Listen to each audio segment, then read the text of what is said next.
Chers amis, bonjour et quel bonheur de vous retrouver pour ce nouvel épisode. Alors que l'invasion de l'Ukraine par la Russie captive l'attention du monde entier depuis maintenant plus d'un mois, on constate que les tactiques de guerre de l'information et les opérations psychologiques sont au cœur de l'affrontement actuel. Selon la Russie, tout se déroule comme prévu, les pertes sont limitées, les gains sont considérables et l'Ukraine sera bientôt dans l'obligation d'accepter les demandes politiques du Kremlin. Or, dans les médias occidentaux, l'invasion de l'Ukraine est un véritable désastre militaire pour la Russie. Les pertes se comptent par dizaines de milliers. L'armée russe est à la limite de l'incompétence et les problèmes logistiques vont bientôt forcer Poutine à négocier une humiliante sortie de crise afin de sauver la face. Décidément, nous sommes au beau milieu d'une bataille furieuse pour le contrôle du récit. Aujourd'hui, je vous propose qu'on examine ensemble le conflit en Ukraine avec les yeux d'un propagandiste. Comment le récit est-il créé, alimenté et propagé, mais surtout, comment faire pour éviter de tomber dans le piège en devenant soi-même un vulgaire instrument dans une campagne de propagande? Parlant de conflits stratégiques entre les grandes nations du monde, laissez-moi vous parler de Conflict of Nations, qui vous permet vous aussi de mettre en place vos propres tactiques géopolitiques. C'est un jeu de stratégie PVP en temps réel totalement gratuit qui se joue en ligne. Pour y jouer, choisissez un pays et adoptez la meilleure stratégie géopolitique pour permettre le rayonnement à l'échelle mondiale. Combattez jusqu'à 128 joueurs en temps réel dans des parties qui peuvent durer de quelques jours à plusieurs semaines. Chars, avions, navires, sélectionnez les unités les plus appropriées pour construire intelligemment votre armée. Déclarez la guerre à vos voisins ou formez des alliances avec d'autres joueurs. Ce que j'aime bien dans Conflict of Nations, c'est que vous êtes libre de choisir votre propre stratégie. Engagez-vous dans des batailles épiques et partez à la conquête du monde depuis votre ordinateur ou même votre téléphone portable. Et vous pouvez jouer avec le même compte sur ces deux supports. Cliquez sur le lien dans la description pour obtenir un cadeau exclusif de 13 000 pièces d'or et un mois d'abonnement premium gratuitement. Cette offre est disponible uniquement pendant 30 jours, donc faites vite et lancez-vous dans l'aventure. Alors pour comprendre les méthodes et les tactiques employées par la propagande moderne, particulièrement dans le contexte de la guerre en Ukraine, il faut d'abord en exposer les objectifs stratégiques. Le but premier et fondamental de la propagande de guerre est très simple: créer, renforcer et maintenir l'appui du public en faveur de la campagne militaire. Quand un gouvernement estime que la guerre est nécessaire pour des raisons économiques ou géopolitiques, il devient urgent de convaincre le public de la pertinence de ses ambitions militaires. C'est exactement là que la propagande de guerre est essentielle. À travers l'histoire, les méthodes se sont raffinées, mais les fondements sont largement demeurés les mêmes. On crée un récit convaincant, on le propage, on l'alimente et bien sûr, on le protège. Commençons d'abord avec la création d'un bon récit narratif.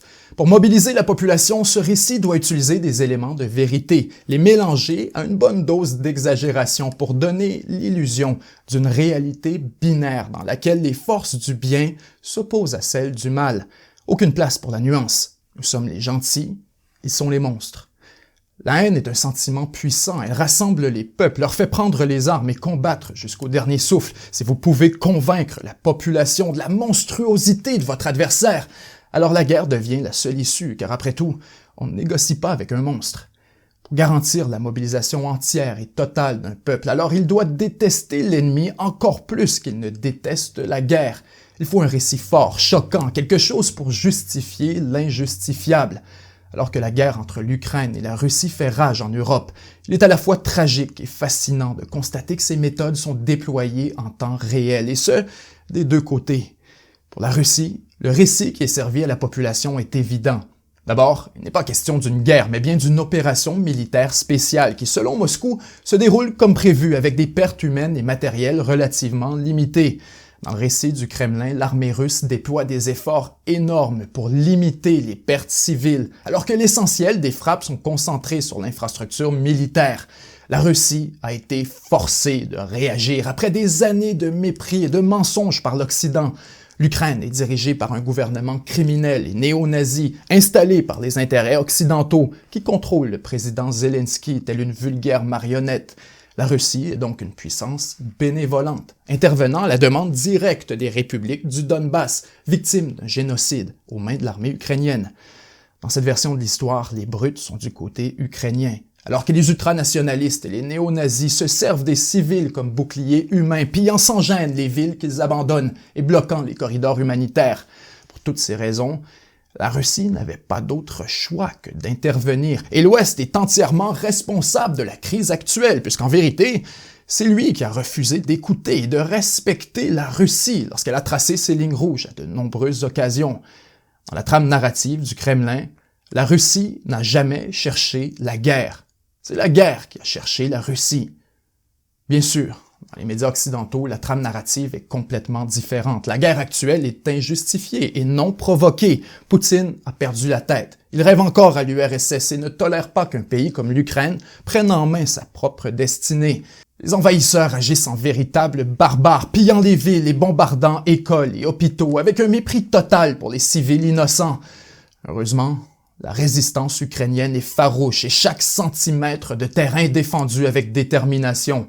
Malgré des conditions difficiles, l'armée fait des miracles et les pertes humaines de la Russie sont absolument catastrophiques. Dans cette version de l'histoire, l'armée russe est désorganisée, démoralisée et sévèrement ralentie par d'importants problèmes logistiques. Partout sur les réseaux sociaux, les tanks explosent, les hélicoptères sont abattus, les généraux ennemis sont tués les uns après les autres. À la manière d'un boxeur vulnérable en fin de combat, l'armée russe titube dans le ring avec le nez ensanglanté. Pour l'Ukraine, la victoire est à portée de main. On peut presque la sentir.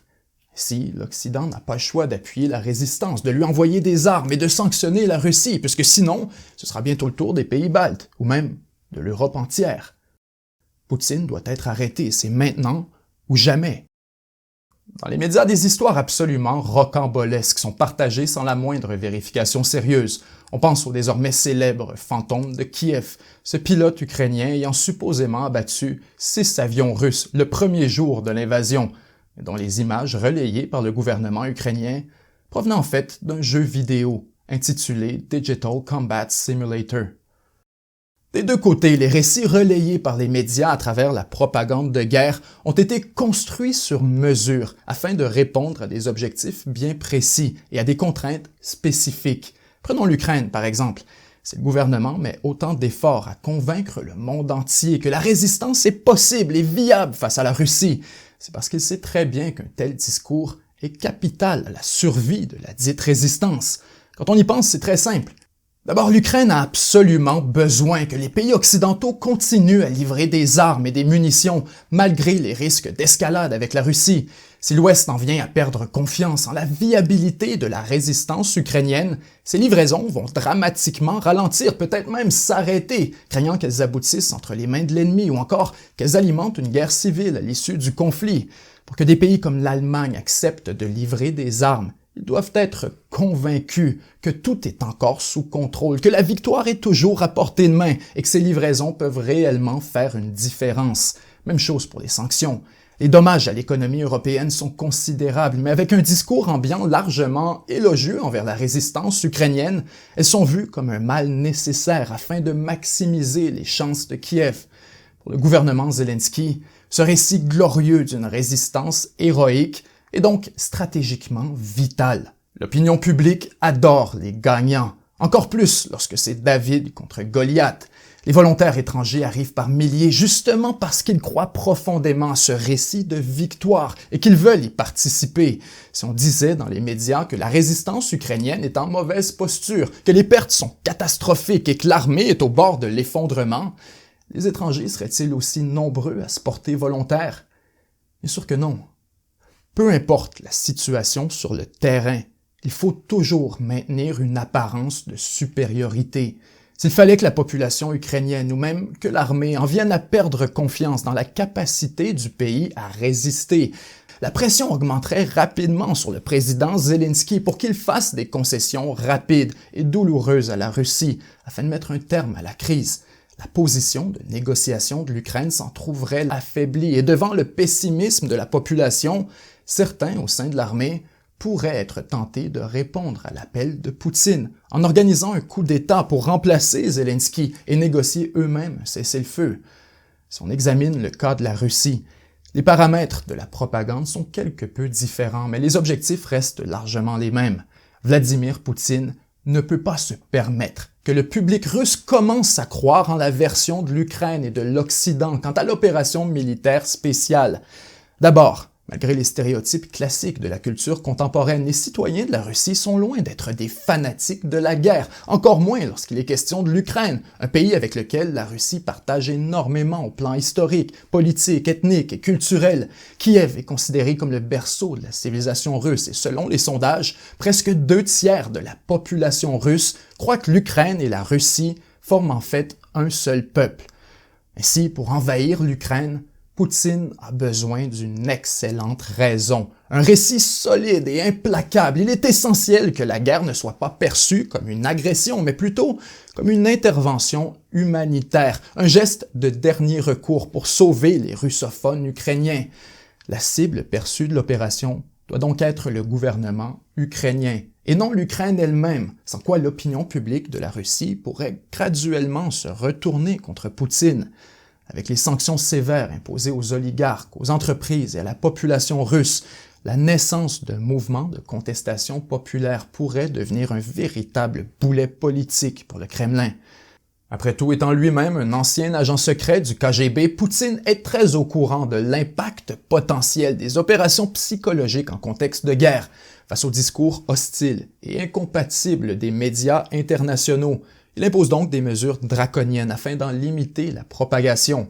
Les médias sponsorisés par les gouvernements occidentaux sont interdits. Quiconque tenu responsable d'avoir propagé de la fausse information quant à la guerre en Ukraine est passible de 15 ans d'emprisonnement.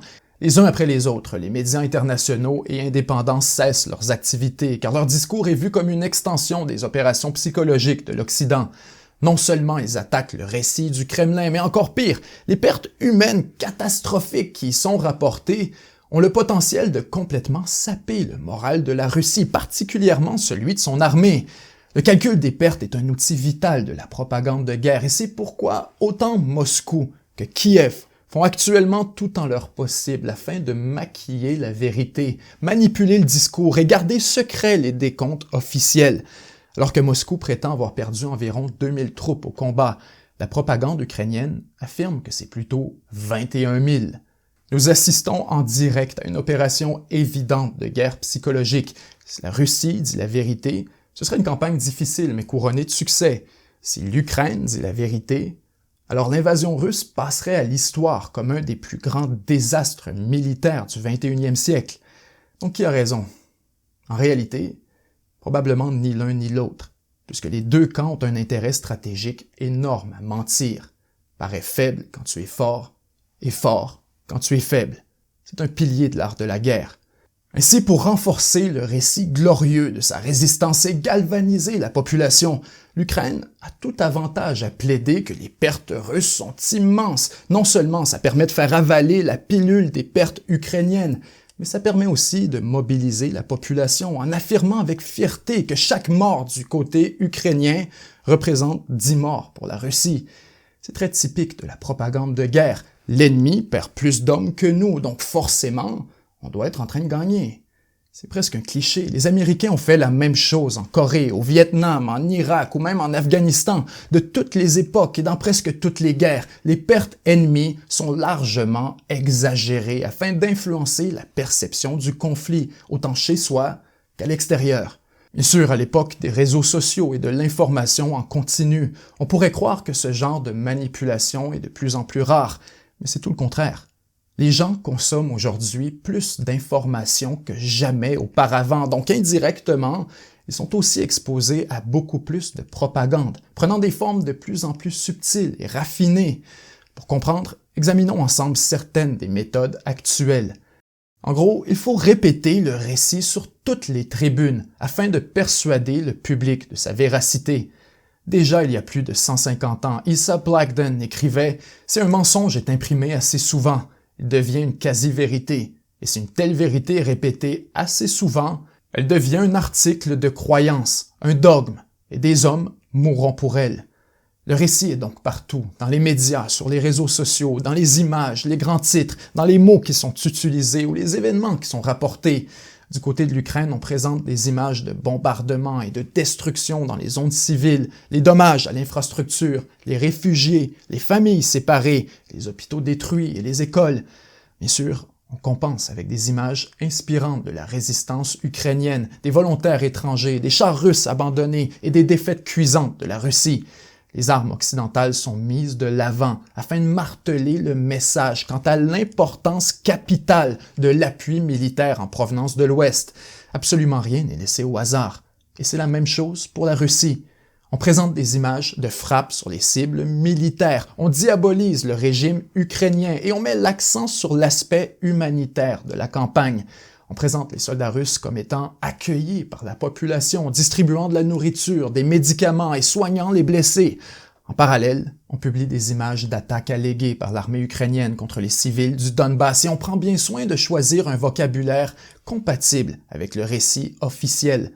Alors que l'Ukraine et l'Occident parlent de guerre, d'agression, d'envahisseurs, de résistance, toujours en soulignant la nature brouillonne et presque amateur de l'opération russe, la Russie, elle, utilise un registre complètement différent et parle plutôt d'une opération spéciale, de cibles stratégiques, de génocide, d'aide humanitaire.